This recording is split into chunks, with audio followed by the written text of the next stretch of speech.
परमात्मा ने जो भक्ति करनी है तो भगत की तरह रहना पड़ेगा, बुराइयों से भी बचना होगा और एक बहुत ही साधु भाव में रहना पड़ेगा, किसी की आत्मा नहीं दुखावे।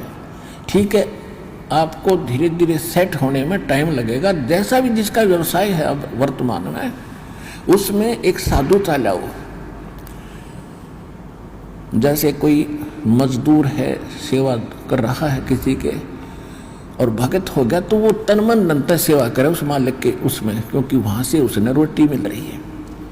और फिर परमात्मा ऐसी प्रेरणा करेगा उस मालिक के अंदर, देख भगत आदमी होते ऐसा हो भाई, कोई चीज़ पड़ी रहो घर में उसके लिए मिट्टी समझे, चाहे पैसा हो चाहे सोना हो कुछ भी हो, अपनी मिली हुई 2 रोटी यानी 2 जो दिहाड़ी मिलती है उसमें संतोष सब्र करके देखा कितनी इज्जत बनेगी उसकी और कितनी विनम्रता और उसके प्रति सद्भावना और उसका आदर बनेगा उस मालिक के हृदय में।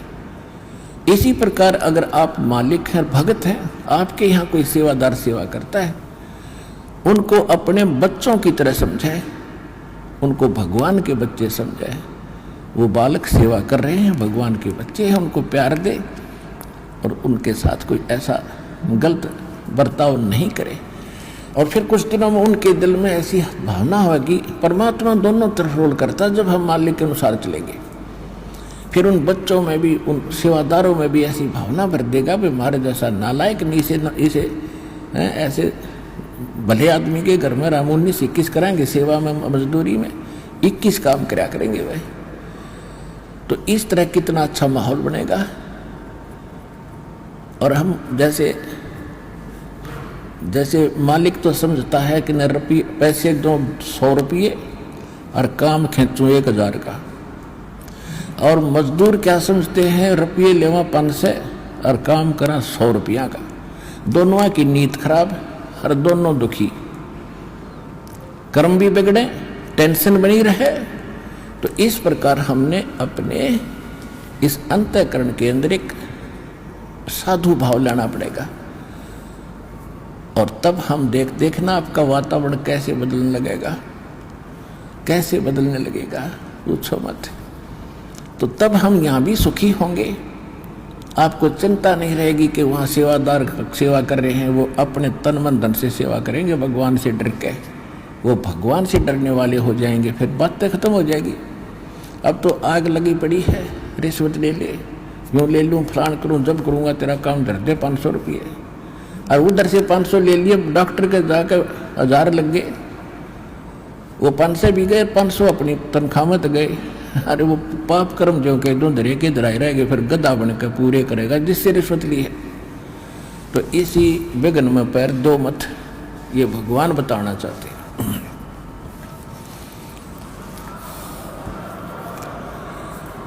और जब आपको ये ज्ञान होगा ना, जहर दिखाई देगा आपको, और जब आप नेक नीति से चलोगे तो पूछो मत।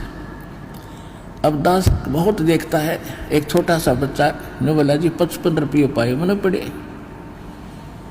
वो घर पे ले आया, घर वाले बोले ना बेटा हमने नीचे धर दे, अपना दान पात्र में डाल दिए, इस वजह हम नहीं खाएंगे। अब देख जिसके गिरे थे उसको पुण्य हुआ, अब यहाँ पर भंडारे में लग गए, और वैसे उस पर चवन्नी खर्च हो रही थी कि उसने विधि का पता नहीं, और वैसे कोई और मिल जाता उसने जाते कह घुट्टी लाओ उसके 55 रुपये की, या कितने मांस मिट्टी खाओ उसको और पाप लगाओ। तो इस प्रकार हमारी नीत साबित होगी, भगवान खुश होगा, और जब भगवान खुश होगा तो फिर कमी नहीं रहेगी। हमने परमात्मा को प्रसन्न करना है, और परमात्मा प्रसन्न होगा तो फिर कमी किस चीज की, फिर तो क्या बताते हैं परमात्मा, साईं इतना दीजियो जामे कुटुम समावे, हम भी भूखे न रहे अतिथि न भूखो जावे। इससे अधिक मांगना इस काल की जेल में हमारी महामूर्खता है कि इतना ही मांग लो बस तुम, इसमें सब कुछ मिलेगा, क्योंकि ये कलयुग है। और कलयुग में मशीनरी जरूरी होगी, तो आप इतना ही मांगो जा में कुटुंब समावे, यानी रिक्वायरमेंट ऑफ द फैमिली, परिवार की आवश्यकताएं ये है जा में कुटुंब समावे, और हम भी भूखे ना रहें और अतिथि न भूखा जाए। फिर देगा आपको, और फिर रहो मालिक के वचनानुसार चलो। फिर कैसे, जैसे परमात्मा कहते हैं, चिड़ी चोंच भर ले गई नदी न घट्यो नीर, दान दिए धन घटे नहीं, यूं कह रहे साहिब कबीर। परमात्मा अपना साइन कर रहे हैं इस वाणी को बोल करके, कह रहे साहिब कबीर कि दान करने से धन नहीं घटेगा, ये नियम है ईश्वर का, परमेश्वर का।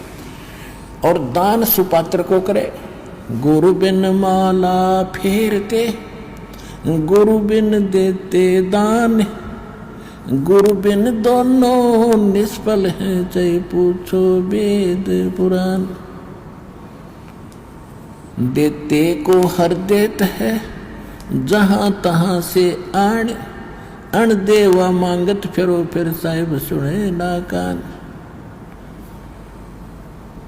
अब परमात्मा ने एक भूमिका करके दिखाई हमारे को कि साईं इतना दीजियो जिसमें कुटुंब समावे, एक धानक, एक जुलाहा, सुबह से लेकर शाम तक एक बारीक बारीक तार इकट्ठे करके धागे और कपड़ा बुनता है। एक दिन में मुश्किल से भी 5 फुट 10 फुट बना पाता है, 5 फुट 4 फुट, और बहुत लंबा सैकड़ों फुट का तार वो थान बनाना पड़ता है, ताना बनाते थे।